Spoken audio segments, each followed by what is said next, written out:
Bonjour, bienvenue sur le podcast de l'Église évangélique baptiste La Bonne Nouvelle de Dijon. Nous sommes situés aux 5 rues du lycée à Dijon. Vous pouvez trouver des informations sur notre Église sur le site internet www.la-bonne-nouvelle.org. Passez une excellente journée ou soirée. Bonjour à tout le monde. On m'écoute? Ok. On m'écoute là-bas? Oui, on t'entend. Ok, c'est bon. Bon, ce matin, nous allons partager un message qui nous parle de comment suivre Jésus. Et on se pose une question. Es-tu prêt à suivre Jésus? Es-tu prêt à suivre Jésus? Depuis qu'on est ici depuis ce matin, on a entendu le mot suivre, le mot écouter. Il y a même les enfants qui viennent de chanter « Heureux ceux qui savent écouter la parole de Dieu. Heureux ceux qui savent la garder. » Si on écoute la parole de Dieu, c'est qu'on a accepté de suivre Jésus pour écouter sa parole. La lecture qui va nous guider ce matin se trouve en Marc, chapitre 1, versets 16 à 20. Marc 1, 16 à 20, on dit « Comme il marchait le long du lac de Galilée, il vit Simon et André, frères de Simon, qui jetaient un filet dans le lac. C'étaient en fait des pêcheurs.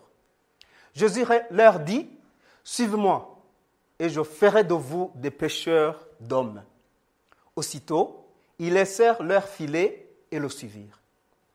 Il alla un peu plus loin et vit Jacques, fils de Zébédée, et son frère Jean, qui étaient eux aussi dans une barque et réparaient les filets.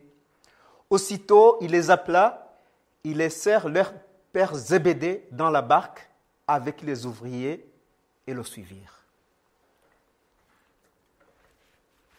Ce récit biblique est très étonnant et montre bien la puissance de Jésus. Ça m'étonne et ça peut également t'étonner, toi aussi, de voir Jésus qui se promène au bord du lac. Il rencontre 4 hommes. Ils étaient à leur travail quotidien. Ils étaient des pêcheurs. Pas pêcheurs de pêcher, mais pêcheurs de poissons. Vous avez 2 mots qui se ressemblent. Ils étaient des pêcheurs de poissons, mais ils sont attirés par un autre emploi qui me semble de ne pas être clair. Être pêcheur d'hommes. Abandonnez votre métier de pêcheur de poissons et venez, je vous ferai des pêcheurs d'hommes. Ils décident même de laisser leur père et ils partent directement. Ces 4 hommes, c'est Simon, on les a vus là-bas. Il y a Simon, il y a André, il y a en bas, il y a Jacques et Jean. Vous voyez qu'ils avaient le même métier. On les a rencontrés dans des endroits différents, mais très proches. Ce qui peut nous montrer qu'ils étaient des voisins. Le métier de pêcher, c'est un métier qui était respecté là-bas. C'était dans le temps. Et pour vivre, on devait avoir des poissons.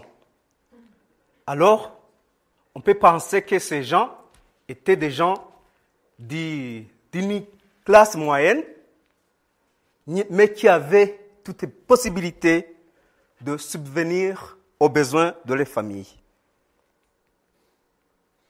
Et puis, toujours en lisant ce récit, on peut se poser pourquoi ils ont pris cette décision si hâtive.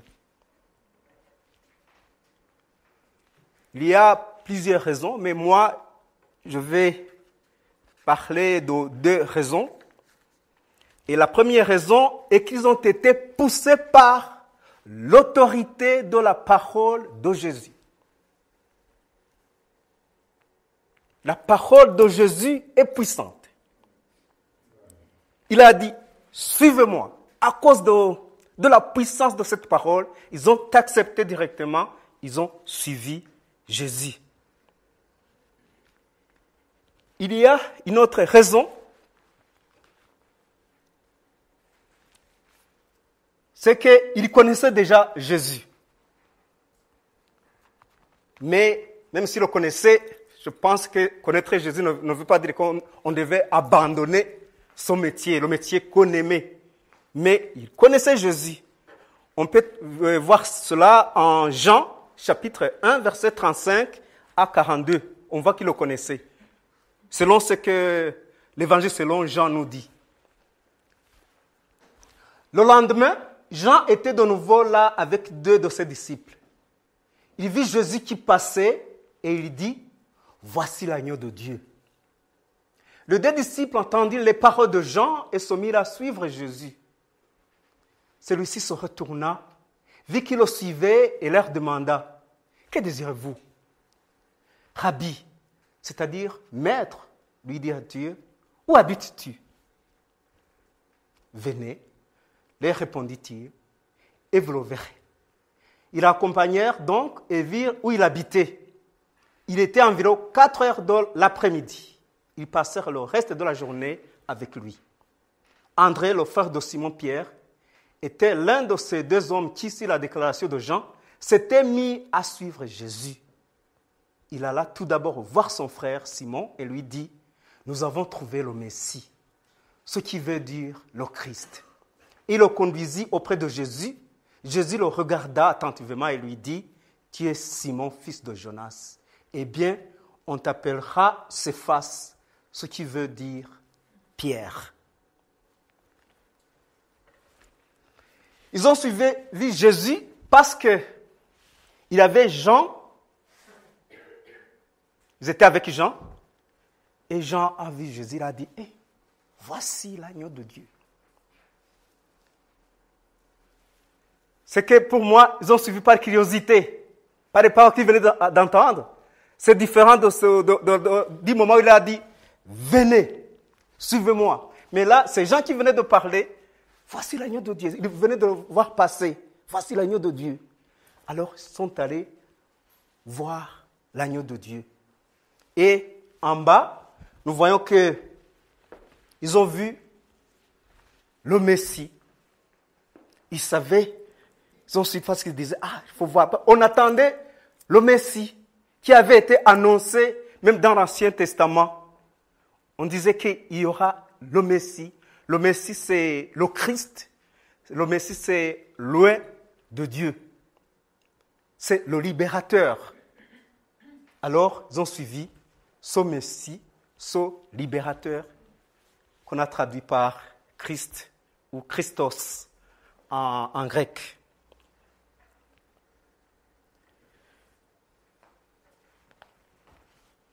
Si on continue à parler de l'autorité de la parole de Dieu, il y a un autre récit biblique qui montre comment ces paroles, les paroles de Jésus, avaient une force. Et ça a toujours une force, même aujourd'hui. Si on voit à Luc, chapitre 19, versets 29 à 35, vous allez voir comment les paroles de Dieu ou les paroles de Jésus ont une autorité extraordinaire. Lorsqu'il approcha de Bethphagée et de Béthanie, vers la colline appelée Mont des Oliviers, Jésus envoya 2 de ses disciples en leur disant, allez au village qui est en face. Quand vous y serez entrés, vous trouverez un anneau attaché sur le cœur. Personne n'est encore jamais monté. Détachez-le, amenez-le. Si quelqu'un vous demande, pourquoi le détachez-vous? Vous lui répondrez, le Seigneur en a besoin. Ceux qui étaient envoyés partir et trouver tout comme Jésus le leur avait dit. Comme ils détachaient l'anneau, ses maîtres leur dirent, pourquoi détachez-vous l'anneau? Ils répondirent, le Seigneur en a besoin. Ils amenaient l'anneau à Jésus. Après avoir jeté leur manteau sur son dos, ils firent monter Jésus. C'est aussi très étonnant de voir cette autorité de la parole de Jésus. Je me demande quelle peut être votre réaction. S'il y a quelqu'un, nous sommes ici dans l'église, vous avez laissé vos voitures là, dans des parkings. Vous sortez, on sort de l'église, il y a des gens qui viennent, ils ont des clés, ils ouvrent vos voitures, ils commencent à démarrer. Pensez à vos voitures que vous avez laissées ici à l'extérieur. Vous arrivez à l'extérieur, il y a quelqu'un qui ouvre, il ne vous dit rien. Il prend la clé, peut-être même, il vous demande, ou il ne vous demande pas, parce qu'il est envoyé par quelqu'un qui est puissant, il ouvre directement, il entre dans la voiture, il commence à démarrer. Pour moi, ma réaction, c'est laquelle?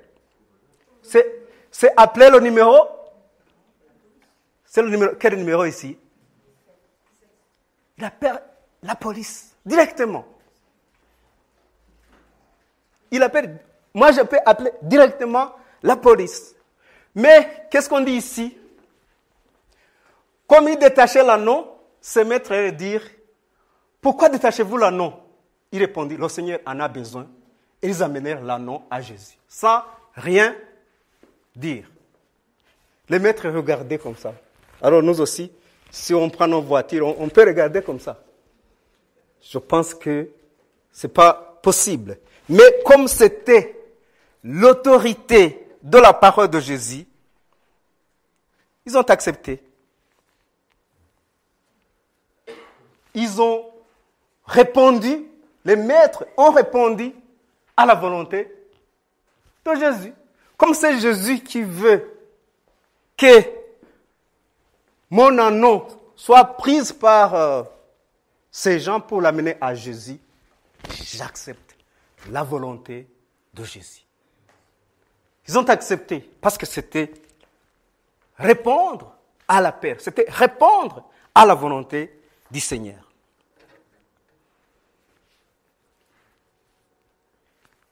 Si on revient sur nos gens qui ont accepté de suivre Jésus,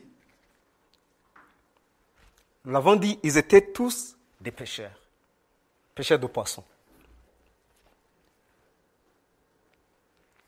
Nous tous ici, nous avons des métiers. Jésus n'a pas cherché des gens.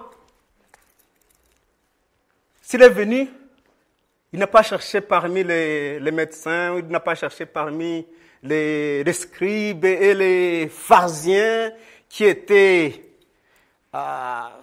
habitués à parler. Il est allé chez les pêcheurs qui sont tout le temps dans l'eau pour chercher du poisson. Mais ils ont accepté. Il les a rencontrés à leur lieu de travail. Ils aimaient leur métier et ça leur rapportait beaucoup. Et ça leur permettait de pouvoir aux besoins de leur famille, leurs femmes, leurs enfants. C'est que Jésus a appelé des gens qui gagnaient leur pain, qui savent utiliser leurs forces pour gagner du pain. C'est que Jésus, chaque fois, Jésus choisit des gens qui sont vraiment aptes à faire son travail. Ceux qui sont appelés pour le service du Seigneur ne sont pas des pécheurs seulement. On peut se dire, moi je ne suis pas pécheur. Mais la Bible nous donne d'autres cas de personnes qui ont quitté leurs activités et se sont montrés prêts à suivre ou à servir le Seigneur. Et ce que vous allez voir, ils n'étaient pas des gens qui sont connus. C'est de simples personnes. C'est ce que nous voyons dans l'Ancien Testament. Il y a l'une de ces personnes, c'est Amos. Dans Amos 7, versets 14 à 15, on dit, Amos répondit à Amathia, je ne suis pas prophète, ni fils de prophète, mais je suis berger, et je cultive des sycomores. L'Éternel m'a pris derrière le troupeau, et c'est lui qui m'a dit, va prophétiser à mon peuple Israël. Il était quoi? Il était berger, mais il est choisi pour aller prophétiser. Quelqu'un peut dire, moi je ne sais même pas, j'ai des difficultés de parler. Non. Il rencontre quelqu'un qui aimait son travail, oui. Il était berger, il aimait son travail. Mais on dit, comme tu aimes son travail, il y a un autre travail là que tu peux faire. Viens, tu vas être prophète. Il y en a d'autres qui sont même connus. Il y a un autre qui est connu plus qu'Amos.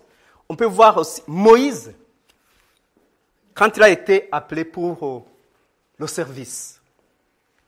En Exode 3, versets 1 à 2, on dit, Moïse était devenu berger du troupeau de son beau-père Jéthro, le prêtre de Madian. Il conduisit le troupeau derrière le désert et vint à la montagne de Dieu à Horeb. L'ange de l'Éternel lui apparut dans une flamme de feu au milieu d'un buisson. Moïse regarda et vit que le buisson était tout en feu sans être consumé. Voyez, Moïse, il était quoi? Il était berger aussi. Il était berger. Et il a été choisi pour le service. Il y a un autre.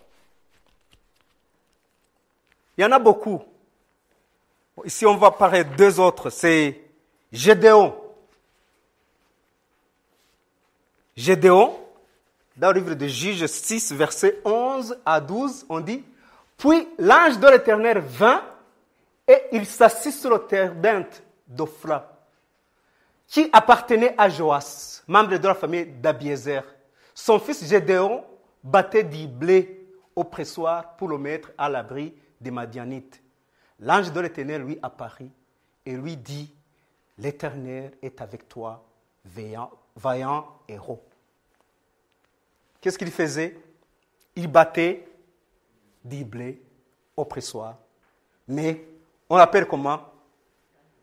Un vaillant héros. Il était au travail, mais il a été choisi pour le service du Seigneur. Le dernier, mais il y en a beaucoup, c'est Élisée. Élisée, en 1er roi, chapitre 19, verset 19 à 20, on dit, Élie partit de là et il trouva Élisée, le fils de Shaphat, en train de labourer. Il avait devant lui 12 paires de bœufs et lui-même se tenait près de la 12e. Élie s'approcha de lui et jeta son manteau sur lui. Élisée abandonna ses bœufs et courut après Élie. Il lui dit, « Laisse-moi embrasser mon père et ma mère et je te suivrai. » Élie lui répondit, « Vas-y et reviens. Pense en effet à ce que je t'ai fait. » Il était au travail. Il était riche. Il était riche. Mais pour le service du Seigneur, pour suivre le Seigneur, pour annoncer la parole du Seigneur, on lui dit, viens, tu vas me suivre. Viens me suivre. Viens. Élie lui répondit, non, il a dit, laisse-moi embrasser mon père et ma mère. Il a laissé son père. Il aimait beaucoup son père et sa mère. Il dit, laisse-moi. D'abord, je vais embrasser mon père et ma mère, puis je reviens. Élie lui répondit, vas-y et reviens. Pense en effet à ce que je t'ai fait. Suivre Jésus ne veut pas dire que c'est fini avec les difficultés de ce monde. On peut penser, oui, ils ont quitté les activités, ils ont suivi Jésus, c'est que c'est fini. Non. Il y a toujours les tentations, il y a la crainte, il y a le découragement. Il y en a et il y en aura toujours. Mais chaque fois que nous faisons recours à Jésus, il intervient pour nous rassurer et pour nous réconforter. Pierre a accepté de suivre Jésus, mais il s'est même posé une question. Vous vous souvenez de la question que Pierre s'est posée quand il dit « Nous avons accepté de te suivre ». Il s'est demandé s'il y aura quoi? S'il y a une récompense. Marc 10, versets 28 à 30. Alors Pierre lui dit, nous avons tout quitté et nous t'avons suivi. Jésus répondit, je vous le dis en vérité, personne n'aura quitté à cause de moi et à cause de la bonne nouvelle sa maison ou ses frères, ses sœurs, sa mère, son père et sa femme, ses enfants ou ses terres, sans recevoir au centuple, dans le temps présent, des maisons, des frères, des sœurs, des mères, des enfants et des terres, avec des persécutions, et dans le monde à venir, la vie éternelle. Nous pouvons nous figurer qu'ils avaient perdu ou ils avaient abandonné beaucoup de choses. Mais ça nous enseigne quelque chose, c'est que le salut est gratuit, mais le service ou les services sont coûteux. Après la mort de Jésus, les 4 hommes que nous avons vus là-bas, ils ont commencé aussi à désespérer. Quand Jésus venait de mourir, vous savez qu'il est mort, mais il est aussi ressuscité. Alors quand ils ont vu que Jésus était mort, il nous a choisis pour être des pécheurs. Nous avons abandonné notre métier de pécheur pour devenir pécheurs d'hommes. Et voilà, celui qui nous a appelés, il vient de mourir. C'est malheureux. C'est malheureux. C'était lui leur maître. Ils étaient plus comme leur employeur. Et c'est fini. Alors, qu'est-ce qu'ils ont décidé? Jean 21, versets 1 à 17. Ils ont dit, après cela, Jésus se montra encore aux disciples sur les rives du lac Tibériade. Voici de quelle manière il se montra. Simon, Pierre, Thomas, appelé Didyme, Nathanaël, qui venait de Cana en Galilée, les fils de Zébédée, vous vous souvenez d'eux? Et 2 autres disciples de Jésus se trouvaient ensemble. Les disciples se trouvaient ensemble. C'était après la mort de Jésus. Simon Pierre leur dit, je vais pêcher. Pêcher quoi? Les hommes ou les poissons? Ici c'est quoi? C'est des poissons. Il dit, je suis bien de mourir. Alors moi je vais pêcher. Et les autres dirent, nous allons aussi avec toi. Parce que nous savons tous pêcher. Nous sommes tous des pêcheurs de poissons. Nous allons aussi te suivre. Ils lui dirent, nous allons aussi avec toi. Ils sortirent et montèrent aussitôt dans une barque. Mais cette nuit-là, ils ne prirent rien. Le matin venu, Jésus se trouva sur le rivage. Mais les disciples ne savaient pas que c'était lui. Il leur dit, les enfants, ici, Ça nous montre bien que Jésus était ressuscité. Les enfants, n'avez-vous rien à manger? Lui répondirent non. Il leur dit, jetez le filet du côté droit de la barque et vous trouverez. Ils le jetèrent donc, ils ne parvinrent plus à le retirer, tant il y avait 2 poissons. Alors le disciple que Jésus aimait dit à Pierre, c'est le Seigneur. Dès qu'il y entendait que c'était le Seigneur, Simon-Pierre remit son vêtement et sa ceinture, car c'était déshabillé, et se jeta dans le lac. Les autres disciples vinrent avec la barque, en tirant le filet, plein de poissons, car ils n'étaient pas loin de la rive, à une centaine de mètres. Lorsqu'ils furent descendus à terre, ils virent là un feu de braise avec des poissons dessus et du pain. Jésus leur dit, apportez quelques-uns des poissons que vous venez de prendre. Simon-Pierre montant dans la barque et tira le filet plein de 153 gros poissons à terre. Malgré leur gros nombre, le filet ne se déchira pas. Jésus leur dit, venez manger. Aucun des disciples n'osait lui demander, qui es-tu? Car il savait que c'était le Seigneur. Jésus s'approcha, prit le pain et leur en donna. Il fit de même avec le poisson. C'était déjà la 3e fois que Jésus se montrait à ses disciples depuis qu'il était ressuscité. Lorsqu'ils eurent mangé, Jésus dit à Simon-Pierre, « Simon, fils de Jonas, m'aimes-tu plus que ceci ?» Il répondit, « Oui Seigneur, tu sais que j'ai de l'amour pour toi. » Jésus lui dit, « Nourris mes agneaux. » Il lui dit une 2e fois, « Simon, fils de Jonas, m'aimes-tu » Pierre lui répondit, « Oui Seigneur, tu sais que j'ai de l'amour pour toi. » Jésus lui dit, « Prends soin de mes brebis. » Il lui dit la 3e fois, « Simon, fils de Jonas, as-tu de l'amour pour moi » Pierre fut attristé de ce qu'il lui avait dit. La 3e fois, « As-tu de l'amour pour moi » Et il lui répondit, « Seigneur, tu sais tout.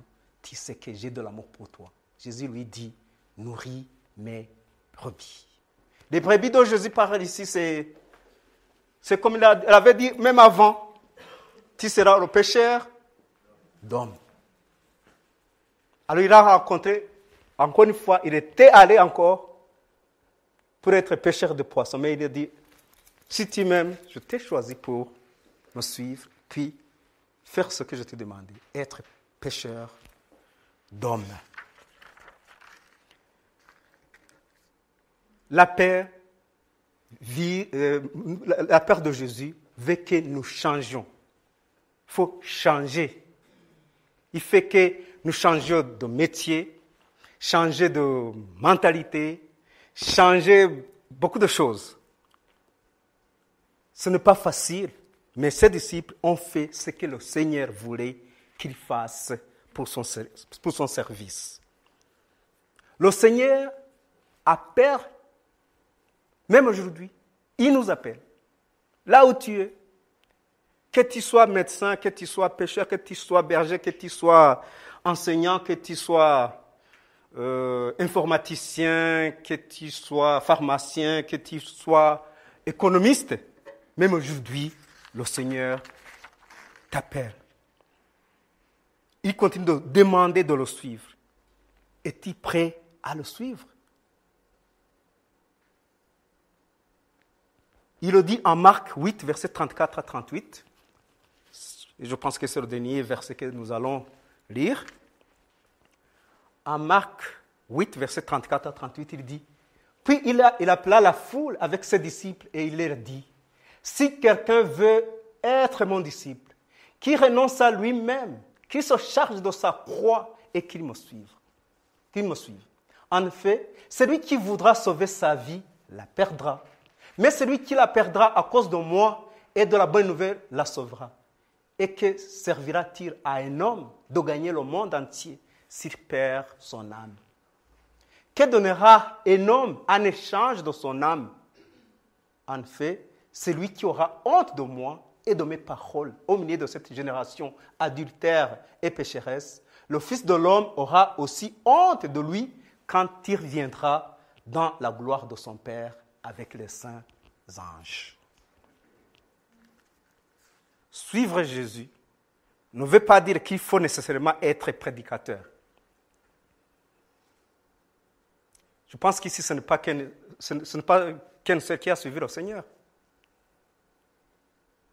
Ce n'est pas Geoffrey Serre qui a suivi le Seigneur parce qu'il est en train de prêcher. Non. C'est accepter son enseignement.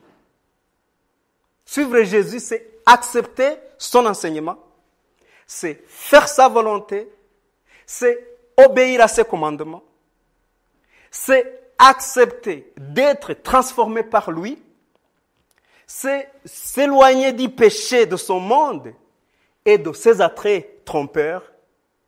C'est quitter une vie centrée sur vous-même pour servir les autres. C'est changer. C'est tourner notre regard vers lui. On peut citer beaucoup de choses. Ce n'est pas être prédicateur. Non, c'est tout, beaucoup de choses. Ce qui est important, c'est d'accepter Jésus dans ta vie, qu'il soit ton sauveur et ton Seigneur. C'est ça, suivre Jésus. Suivons le Seigneur et c'est lui qui se chargera de nos récompenses. Pierre a demandé quelle sera notre récompense, mais il y en a des récompenses et on vient de citer ces récompenses aussi à Marc 8. Jésus est notre Sauveur. Es-tu prêt à suivre Jésus? Je pense que chacun a sa réponse à lui. Je vous remercie et que le Seigneur vous bénisse. Amen.